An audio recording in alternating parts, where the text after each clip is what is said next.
Peter Greenberg's live global travel update is presented to you by Colette. Discover the world. Guided travel since 1918. Hi, everybody. Happy Friday, the fourth Friday of January 2025. Hard to believe we got 5 Fridays in January, right?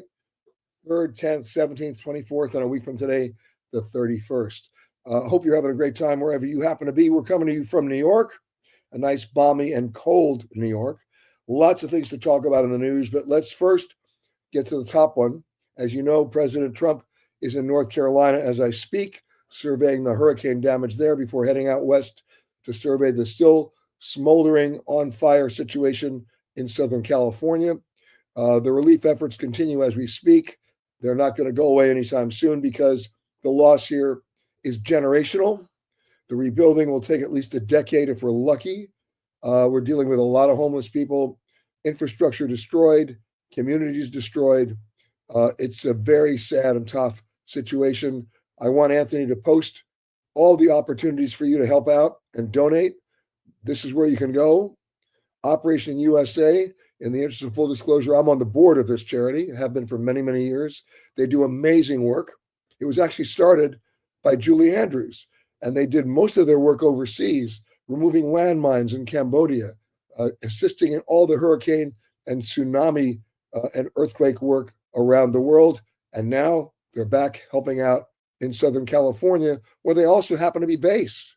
There's the LA Fire Department Foundation, always a worthy cause. I say that, of course, as a fireman myself.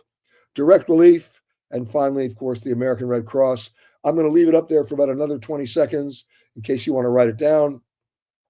They all need your help. They all have boots on the ground, and this is going to be an ongoing process, and I hope everybody can do what they can to help. I'll leave it up there just for a few more seconds, Anthony, and we'll do it again at the end of this broadcast.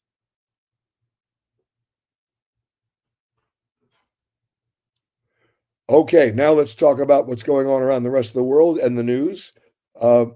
It's crazy. The TSA this year has done a better job. They've gone to more biometrics. The lines are moving smoother and faster. And last week, the TSA administrator was basically fired by Donald Trump as part of every new incoming administration. So it remains to be seen who's going to take over and what direction they're going to go in. But they have been going in the right direction. You got to give credit where credit's due. But here's a statistic that's going to probably, it may not surprise you, but it's certainly going to anger you. Last year, 2024, the TSA intercepted and seized at airport security checkpoints 6,678 firearms. People trying to carry them on the plane. This is the year 2024. By the way, a similar number for 2023. Not much improvement, but here's the statistic that's going to make you a little crazy. 94% of those guns were loaded. People, what are you thinking? Now, the obvious question that might be asked here is, people fly all the time. Don't they know they can't do that? But here's an interesting statistic that most people don't understand or don't even know. I'll give you one example. American Airlines. In the last year, 80% plus of the passengers who flew American Airlines only flew the airline once. They're not mega road warriors like me or maybe you. They do it once a year, and maybe they just don't know. However, they find out soon enough because if the TSA catches you trying to put a weapon on the plane through your carry-on bag, you're liable to a civil penalty of up to $15,000. For those of us who should know better as regular road warriors, if you have TSA pre-check, you're thrown out of that for at least 5 years. And then you go into another database. And what that database does, and you do never ever want to have that happen to you, that means that every time you check in for a flight, the dreaded 4 letters SSSS go on your boarding pass, which means you immediately are taken out for secondary inspection, which means the big pat down.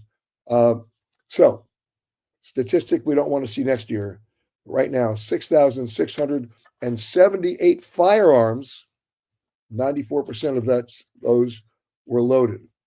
Now let's move on to the continuing investigation on the Jeju 737 crash in Korea. It is still a mystery. It is still perplexing investigators. Remember, and I'll update you from last week, in any crash investigation, they've got to rule everything out before they rule any one thing in. But it's based on what they know, and of course, what they don't know, they don't know. But the very first place they look in any air crash investigation are for the black boxes, the cockpit voice recorder in the nose, which records the last 30 minutes of conversation in the cockpit and from the cockpit, and the FDR, the flight data recorder, which is located in the tail, and also records all the input of flight performance, engines, thrust, speed, wind, temperature, altitude, etc. In this case, they were able to retrieve both. The cockpit voice recorder was badly damaged, but salvageable, and they got the flight data recorder intact. They flew both of them back from Korea to the National Transportation Safety Board laboratory in Washington, D.C., because they're the best equipped to unlock them and decode them and listen. And when investigators did that, they came up with a startling discovery that 4 minutes before that plane impacted that barrier on the runway and exploded, killing 179 people, the electrical supply to both of those data recorders and flight cockpit recorders stopped. They stopped working in the 4 most crucial minutes of that flight that would tell you everything that happened or didn't happen. So what do investigators have to go on? Well, this is what we know. The plane's right engine was hit by birds. We have a visual evidence of that. The pilot did elect to make a go-around, which means he needed thrust in the left engine to be able to gain altitude and thrust to turn around and go back to another runway. He did that. And then we all saw what happened. Wheels up landing, no flaps lowered, no slats extended, coming in at an excessive speed, impacting a concrete barrier at the end of the runway that never should have been there anyway. And we all saw what happened. But we don't know why it happened. The only thing the investigators have learned in the last week that I've talked to you is that they did find some bird feathers in the left engine, which indicates, but not confirms, but it does indicate that while he did have initial thrust to make that go around, maybe the other engine shut down right after that. It still doesn't explain anything else except that he was probably rapidly losing altitude because he had no power, meaning thrust, and that may explain the wheels up landing. We still don't know. The guy who ran that airport in South Korea 2 days ago committed suicide. The Korean airport authorities in the country have now announced an immediate removal of all concrete barriers at the end of runways. Why they were there in the first place, no one can explain.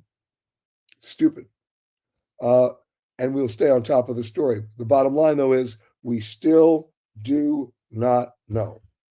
Now, tomorrow, January 25th, is an interesting anniversary. Believe it or not, back on January 25th, 1959, it was the first transcontinental jet flight, an American Airlines 707, flying between California and New York. The food was probably bad then too. But in any case, that's the anniversary tomorrow. But I'm going to make you a bet. And this is going to lead into what needs to be done at the FAA. I'll make you a bet that that jet, traveling at roughly the same speed as jets fly today on the same route, landed earlier than planes do today. And the reason for that is nothing to do with the plane. The plane performs well. 707 performed well, and the A320s, the A321s that American operates today on that route perform well. It's the air traffic control system. It's the lack of controllers, the lack of proper separation to handle the capacity of the number of flights that are in the air. And the FAA not understanding important scheduling. Airlines should not be allowed to schedule 34 departures from an airport at 8 o'clock in the morning. That's just one of the things on the plate of the new Secretary of Transportation, Mr. Duffy, who will be taking office soon. And of course, the new head of the FAA, which has not been announced yet, or who has not been announced yet. We have a laundry list of things that need to be done immediately. And let me put this in perspective. Last year was the worst year for airline safety and fatalities in 6 years. And it all happened because of the last 2 weeks of December, the shooting down of the Azerbaijan plane in Kazakhstan, and the crash of the Jeju 737, with a total loss of life of 318 people. And that made it the worst aviation year in safety and fatalities in 6 years.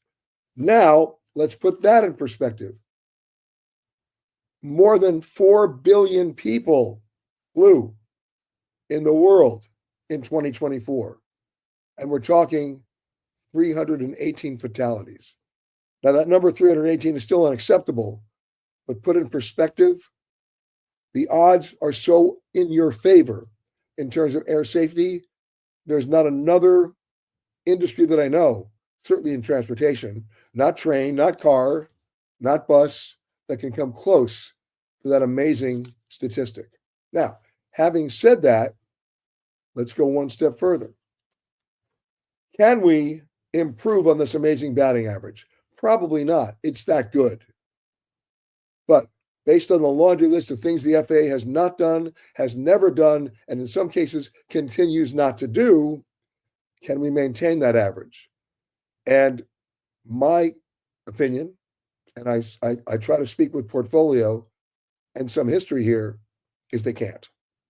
So I'm going to be laser focused to see what the incoming DOT secretary does and how fast they move with the FAA. Air traffic controllers, inspections of manufacturing, inspections of maintenance, safety procedures that need to be invoked on board planes that they've never done, coming up with a standardization for safety reasons of airplane seating and seats, and a whole list of other grievances, things that need to be done. By the way, in case you're really interested, every year, and this is regardless of political party, the U.S. National Transportation Safety Board publishes what they call their 10 most wanted list. Remember, the NTSB is not a regulatory agency. They can only make recommendations to that regulatory agency, which is the FAA. But every year, the NTSB publishes a list that is available to the public. You can go on the NTSB website and get it and view it, of their 10 most wanted list, urgent safety recommendations they made to federal regulatory agencies that were either ignored or slow walked and have still not been done. You need to read that. It might enlighten you to reach out to your elected representatives to remind them that if you know there's a problem, it's one thing to say, we had an accident, we don't know what's happened, just like the Jeju 737. We don't really know yet. We're investigating. That's fair. But let's say you investigate another accident and you find out the probable cause. And then you go one step beyond that, which you inevitably do in these investigations, and find out the workable, implementable solution. And let's say that solution is available, whether it's a practice or a product or a technology. And then you make the conscious decision not to implement that solution. I'm not a lawyer. I don't play one on TV, but I probably could prosecute a case of what? Criminal negligence. If you know there's a problem and you know there's a solution and you choose not to do that solution and it results in injury and death or damage or all three, hey, go to prison. That's where we are right now. We are on the threshold of that. An amazing safety record around the world that is now challenged and threatened by the things the FAA has not done, continues not to do, and doesn't want to do. All right, Mr. Duffy, the gavel is in your hand. Start banging it. Let's get going. we will obviously stay on top of that story. Okay, now a little housekeeping note. I'm in New York, as you know. The reason why I'm in New York is because tomorrow and Sunday, I'll be speaking at the Javits Center right here in Manhattan at the annual Travel and Adventure Show. You are all welcome to attend. I'll be speaking tomorrow morning at 10:30, and I'll be speaking Sunday at 1 p.m. Please come out and see me. Happy to talk and converse afterwards and answer all of your questions. And as you can see on the screen, this is where we'll be in the following weeks. Next week, I'll be in Chicago, and 2 weeks later in Phoenix, then Los Angeles, Denver, the Bay Area, actually in Santa Clara, California, and finally, we end the year in Washington, D.C. on the 29th and 30th of March. So I truly hope you'll come out and see me. Looking forward to seeing all my friends in New York here tomorrow, or I should say in the New York metropolitan area, and we'll see you then. All right, that's my housekeeping note. Let's scroll down and say hello to a few people here. Of course, Jim and Harriet always saying hi from Richmond. Priya had a great time she's still there in Queenstown in New Zealand, the adventure capital of the world. Jack saying hi. Sue saying hi from chilly Bellingham, Washington, not colder than New York today. Colleen saying, I'm here in Las Vegas to give a speech at a legal conference. I understand the Mob Museum is a ton of fun. Have you been? I have. You know what? Here's what you want to do first. Before you go see the Mob Museum, you know what you need to do? You know what you need to do? See Casino, the Robert De Niro movie with Sharon Stone, even Don Rickles. Great movie. It tells truly a real story. And the characters played in that movie, whether it's Tony the Ant Spilotro or Lefty Rosenthal, these are all people I knew. And I covered them when I was a correspondent at Newsweek in Los Angeles in the 70s. That's what this is all about. And then go to the Mob Museum. And the irony of the Mob Museum is a lot of retired mobsters every once in a while show up with their family because they want to see the museum. So take a look. All right. There's one other place in Las Vegas. I hope they're still in business. I thought it was a brilliant idea. It's called Dig This. What it is, it's not a real construction site, but it is a huge open area with every construction vehicle, tractors, bulldozers, derricks, cranes. And you go there and you get to operate them. It's every kid's wish. You're literally digging holes and throwing tires and knocking down things. It's a lot of fun. So check that out. I hope they're still doing it. Okay. Tayo saying hi from Maryland. Okay, good. Chilly, Holly Springs, Georgia. I know. And Atlanta cannot handle snow. Tim Kelly, hello, Peter. Thank you. Are companies like IntelliTravel Advisor any good or a scam? I'm going to need to check that one out. I'm not familiar with them, but I will check that out and let you know. All right. But there are a lot of people on the web these days that are offering you discounts by qualifying you, and I put that in quotes, as a travel agent. So you get an agency discount on your tickets. That is about as close to a Ponzi scheme as you can get. Don't do it. And for those people who did it, you know it never worked, did it? Okay. Matthew saying hi from Syracuse. Gail saying hi from cold Pennsylvania, although it is supposed to get up to 32 degrees today. Okay, beach weather. All right, Joyce saying happy belated birthday. You got it. Is there a credit card you can apply for when traveling out of the country that you can use so that you don't have to pay the 3% foreign transaction fee? Oh, yeah, lots of them. You can check on the application. You can even call all the credit card companies directly. Most of the credit cards that are worth it, the Venture X Capital One card, the Chase Sapphire Reserve card, the Visa signature cards, by the way, it's just a part of a Visa program. All of them do not have foreign transaction fees. And by the way, you mentioned a 3% transaction fee. That's the highest they charge. It usually goes between 1 and 1.5%, but it can go as high as 3. But it's very easy to find out if your card has it. Just call the 800 number on the back of the card and ask them. Also, if you have an ATM card, double check with your issuing bank to see what they're going to charge you in fees if you put it into an ATM overseas or into an ATM from a bank overseas, right? Or at an airport. There are a number of ATM cards and that say we'll either waive the fee or we will rebate the fee. That's the one you want. Okay. Here we go. Camilla's saying hi from Tucson. While in Atlanta, you spoke about secret flights. How do you do the research to find out who to call for these flights?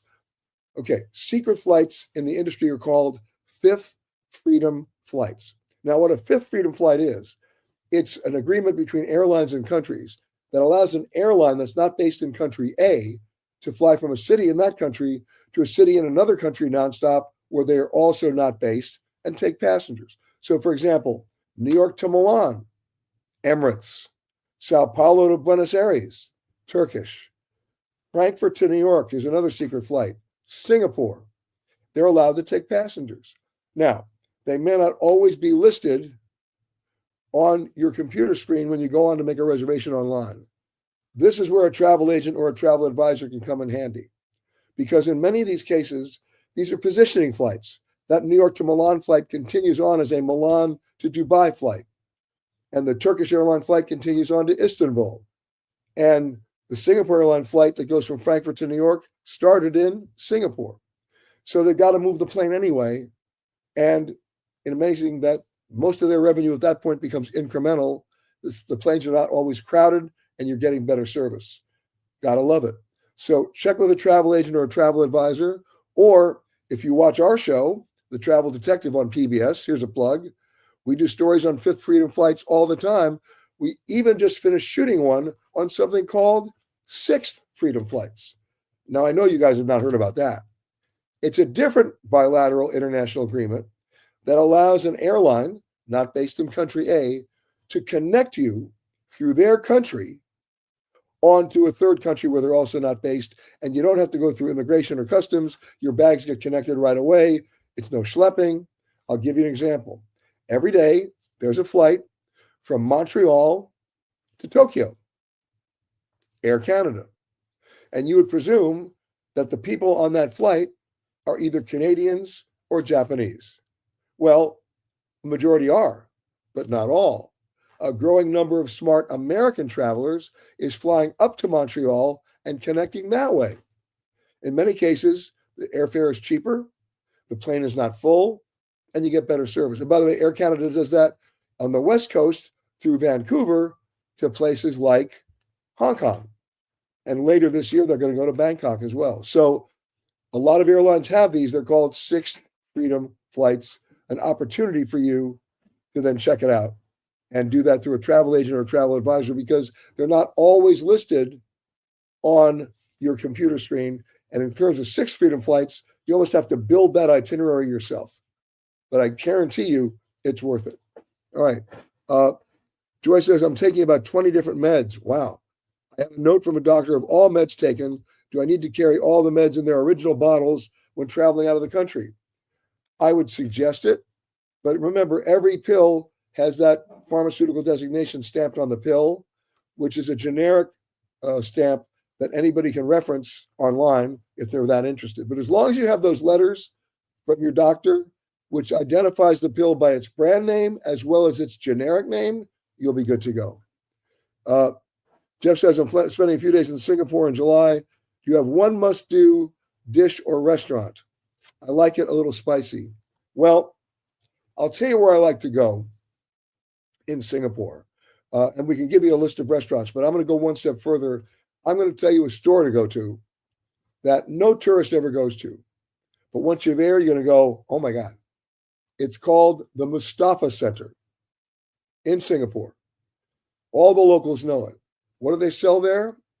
Every electronic item, every item of clothing. It's sort of like this warehouse of cool stuff at a discount.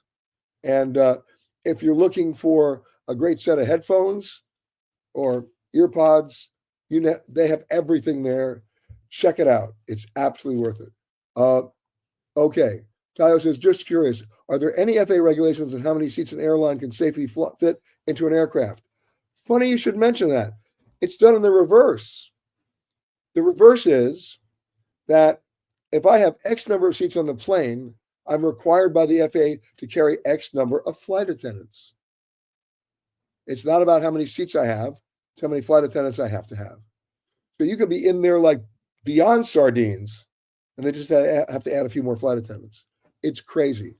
And even the number of flight attendants they require is not enough, but it's bare minimum in my book. It needs to get into union deals and pay salary ranges, etc.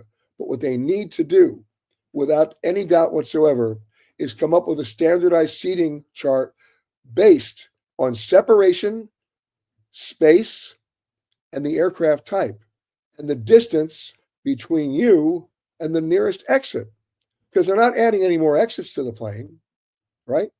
So speaking of that, about getting out of a plane, a couple of weeks ago, we talked about gate lice. What is a gate lice? Well, it's all, every airline's got different boarding group numbers. I've seen as many as boarding group 9. If you're in boarding group 9, I think you're a member of the witness relocation program. I mean, everybody wants to be in the first 2 boarding groups simply because with all those seats on the plane, there's not enough room in the carry-on compartments and the overhead compartments, or even under your seat, to put all your bags, even if you're only carrying 1 bag and 1 personal item. It's a physical impossibility, right? Talk about safety. So everyone wants to be in those first 2 groups. Well, maybe you're not. Maybe you're in group 4 or 5. So a lot of people will hover around the boarding area, and then as soon as they call the flight, they try to sneak in ahead of everybody else. What American Airlines did to stop the gate lice is to put in, because you might have to show your barcode, and then it lets you on the plane, on the boarding pass. So now they tested it in Tucson and Albuquerque, and now it's going out system-wide. If you're in boarding group 5 and you get in line to board in group 1 and you go to scan your boarding pass, a loud audible alarm sound. You are shamed to the back of the line. Okay, that was gate lice. Now there's something called aisle lice. Let me set the piece up. There it is. Your plane has landed. You're in row 36. What the hell are you standing up for? You're going to be sitting there for the next 15 minutes anyway. And that's not when there's an emergency, or the plane's on fire, or half the exits are blocked or in the dark. It's how people get off planes today that are this crowded. So look at this. Why are they standing? What are they possibly going to accomplish? Answer, nothing. So they now have a new terminology. They're now called aisle lice. And how many of you have been on planes that are going through a connecting hub, and the flight attendant says, ladies and gentlemen, we're landing a little bit late. We have a number of passengers who need to make their connections. So could you please stay in your seats to allow them to exit first? And nobody ever does it because they're all aisle lice. All right, just thought I'd show you the picture. We'll move on. All right. All right, here we go. Tim says, how come a plane getting shot down is a safety issue? Are you kidding me? Let's talk about safety in the real world. Where was that plane flying? And what was done to that plane from the ground before they ever got shut down? It involves air safety. It's something called GPS spoofing. The Russians were so worried about Ukrainian drones, they were sending up false signals, navigational signals, to redirect the drones. That also affected the GPS on any plane in the area, including the Azerbaijan plane. And then when it got redirected, they thought it was a drone and shot it down, but it didn't come down immediately. The missile knocked out a lot of his hydraulics. He was looking to land, and the Russians and the Kazakhstan folks would not let him have permission to land. Now, if I'm the pilot of that plane, I don't care about permission to land. I'm landing. Punish me later. He listened, tried to turn around. We all know what happened. So I would call that a safety issue. And right now, if you're flying certainly over certain parts of Asia, Europe, Central Europe, and of course, way into Asia, you're dealing with airspace that's now restricted because of safety, right? How many flights are not flying over Israel or Jordan right now because of the situation with Iran, Hezbollah, and Hamas? How many planes are diverting around Iran? How many planes are diverting around Kazakhstan now, around Russia, obviously around North Korea? So it becomes a safety issue because planes now have to fly longer, burn more fuel, and in many cases go over areas where there are not all that many alternate landing spots if there's another safety issue. So I hope I answered that question. Okay. Julie says, heading to Vietnam in February, staying mostly north, flying to Hanoi out of Da Nang. Any suggestions for things not to miss? Hanoi is such a beautiful city because it retained all the architectural nuances and buildings of the French occupation. Wide tree-lined streets, beautiful place to walk, by the way. It's interesting. When I go to Hanoi, just because I do, I go to the Ho Chi Minh Memorial, and I learned so much about what I thought I knew but didn't about the Vietnam War. When Ho Chi Minh was alive, he didn't want to get killed by the Americans. He didn't want to get, he wanted to be protected. So what did he do? Where did he decide to live? He put every foreign embassy. People forget that with the exception of the Brits, the Australians, and us, every other country had diplomatic relations with North Vietnam during the war. So what did he do? He put his house in the middle of the diplomatic area so that no one would want to bomb it because they'd be bombing other diplomats, number one.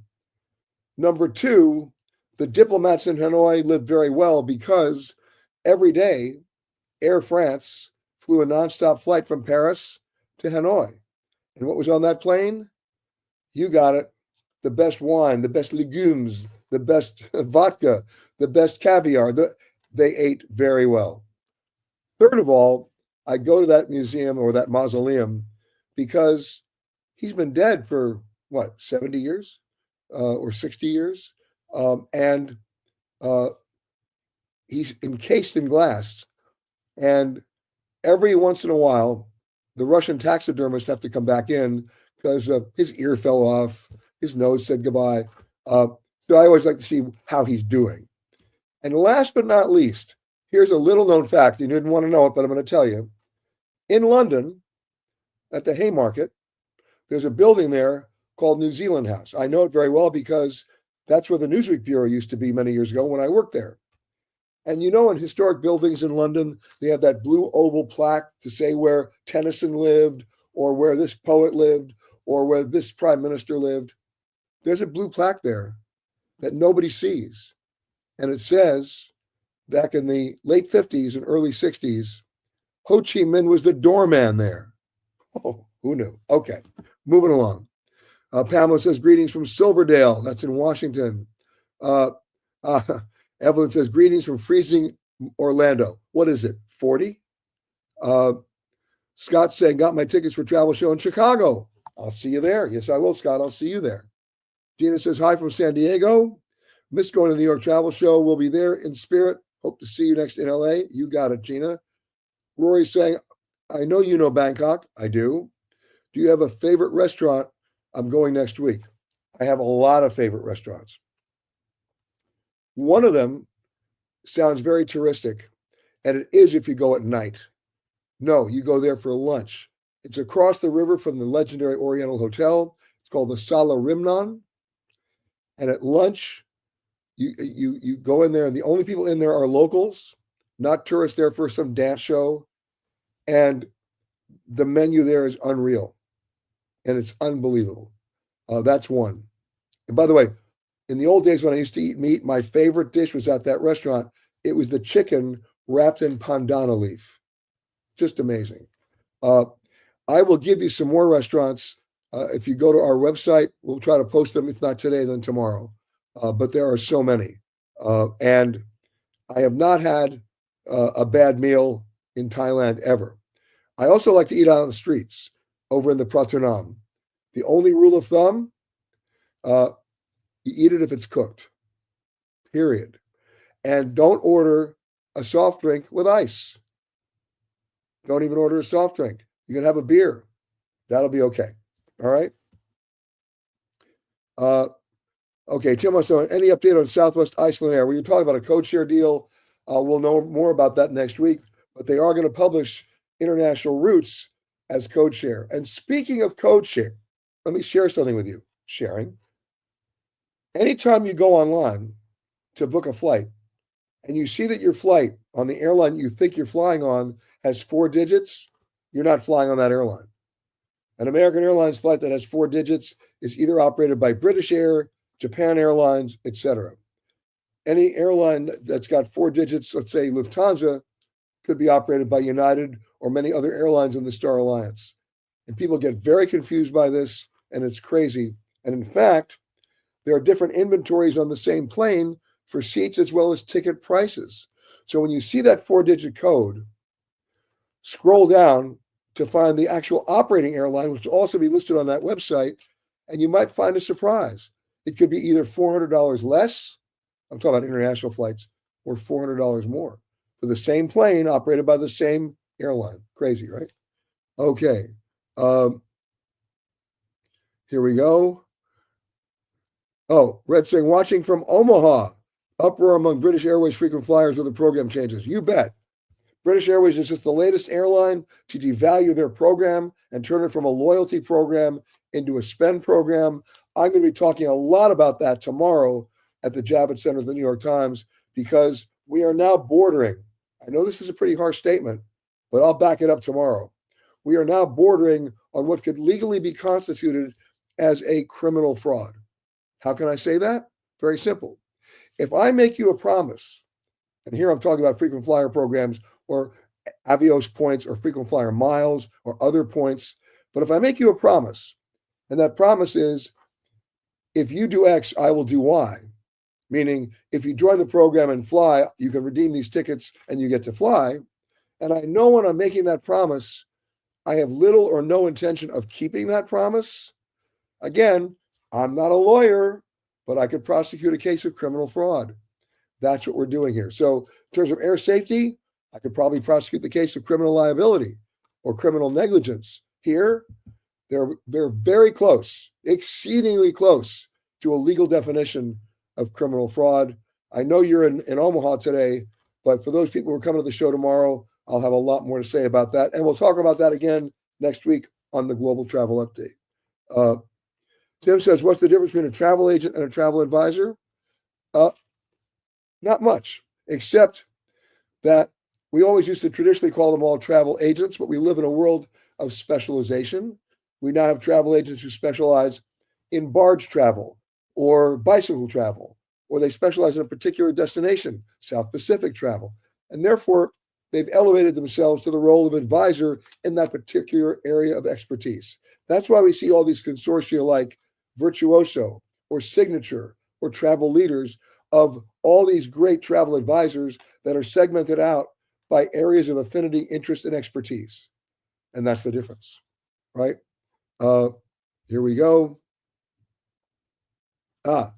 Seth says, can you advise on an Alaska cruise for June and July for family, 3 adults, 1 senior, and 2 teens? Which cruise ports to start at and itinerary? That's a tall order for this morning or this afternoon, but I can rule a couple of them out because there are cruise lines there that don't take teenagers. They don't like kids. But I would say if you're saying 2 teens and they're over the age of 14, then you're okay with Silver Sea, you're okay with Viking, and you're okay with Seabourn. If you're looking for a huge entertainment system on a ship, then look at the Royal Caribbean larger ships. But the real key, and I say this no matter what cruise ship you're interested in booking, do your homework. This is where a travel advisor comes in. Before you sign on the dotted line and you see your itinerary as to which dates and which ports you're going to be in on the Alaska Inside Passage trip, for example, find out. It's very easy for the travel advisor to find this out. When we are in Seward, when we're in Juneau, when we're in Ketchikan, how many other cruise ships will be in port when we're there? And if it's any more than 2, look at another itinerary. Because in some cases, when you have 4 and 5 mammoth cruise ships in Juneau or Seward or Ketchikan, the infrastructure is wiped out. I mean, you may not even want to get off the ship. I'm serious. It's nuts. Or conversely, find out what time the ship gets there. A lot of cruise ships are getting smart now. They're actually showing up at not 8 o'clock in the morning. They're showing up at 4 o'clock in the afternoon and overnighting so that you actually get to be there when nobody's there, but everything's open. And you'll stay there through the next day and then leave late the next afternoon. That's smart. So ask which cruise ships on their itinerary are featuring overnights. Okay. Here we go. Looking here. Our good friend John Lample says, returning tomorrow to New York from London, going from cold to colder. You got that one right, John. Okay. Jeff says, if it swims, we have it, as long as it cooks. Okay. Adrian saying hi from Huntington Beach. Barbara saying greetings from Woodstock, Georgia. Rory saying awesome. I don't know what you're saying awesome about, but I accept that, Rory. Patty saying, year or two, you recommended eating at La Heat in Paris, and I finally made it there in October. It was wonderful. That's one of my secret restaurants in Paris. Obviously not a secret anymore because I told you, Patty, and everybody else, but I still go there. It's on Avenue or Rue General Lanrezac, right off the Champs-Élysées. It only has about 10 tables in the whole restaurant. It's all locals eating there. An Asian-French fusion with an Asian chef. Phenomenal. Okay. Okay, here we go. Jim and Harriet want to know, will I be chatting with a new DOT secretary soon? And the answer is yes. We're planning that in the next month and a half. Once he gets up for air, we'll go see him in Washington. All right. Before I forget, let's go to the photo of the week.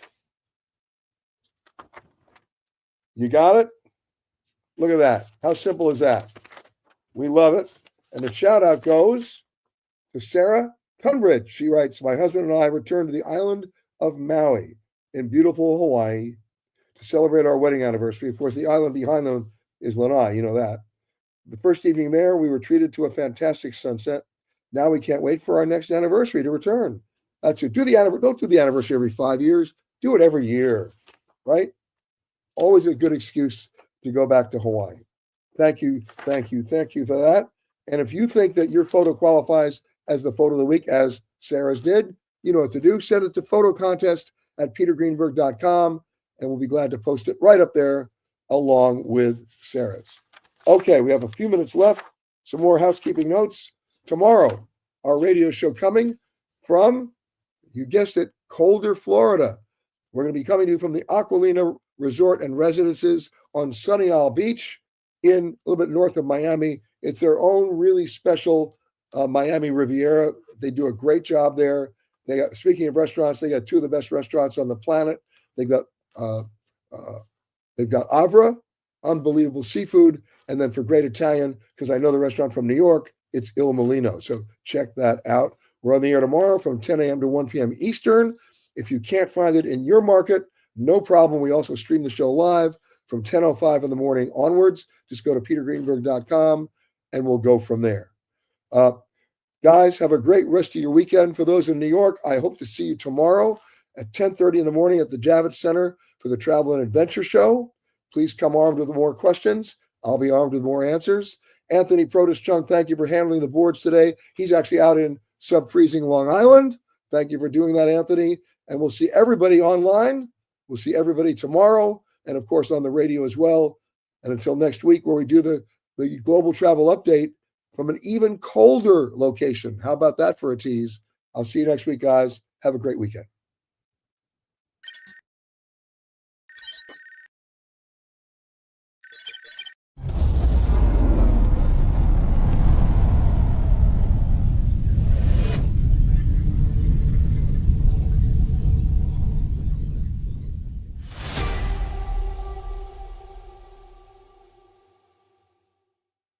Peter Greenberg's live global travel update is presented to you by Colette. Discover the world. Guided travel since 1918.